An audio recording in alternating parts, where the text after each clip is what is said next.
మన ఇంట్లో చాలా గదులుంటాయి, కానీ ఇక్కడ ఏంటి అది ఒక్కటే ఉంటుంది. అదే మన ఇంటి ద్వారం. అలా ఎందుకు? అనేక ద్వారాలు కూడా ఉండొచ్చు కదా. ఆలోచించండి, ఒక విశాలమైన భవనం ఉంది, దానికి 4 వైపులా ద్వారాలు కూడా ఉన్నాయి. బాగుంటుంది కదా, రావడానికి పోవడానికి కూడా సులభంగా ఉంటుంది. మరి అలా ఎందుకు చేయడం లేదు మనం?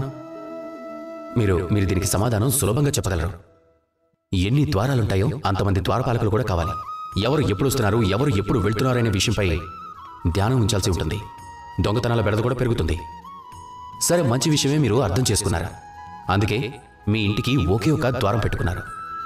కానీ మీ మనసు గురించి ఏమిటి? మనసుకు కూడా ఏమైనా ద్వారాలు ఏర్పాటు చేసుకున్నారా లేదా? అంటే దాని అర్థం ఎవరైనా ఎక్కడి నుంచైనా రావచ్చు. అలాగే మీ మనసులో ఏదైనా వేసి వెళ్ళిపోవచ్చు.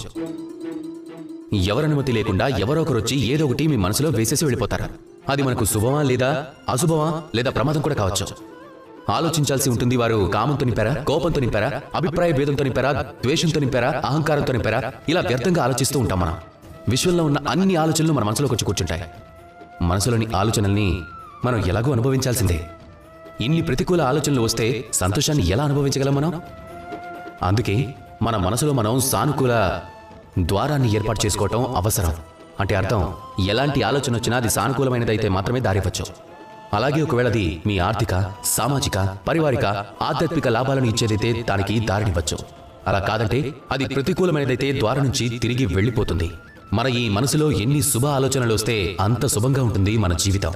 అలాగే ఈ మనసు సంతోషంగా చెప్తుంది, రాధాకృష్ణ.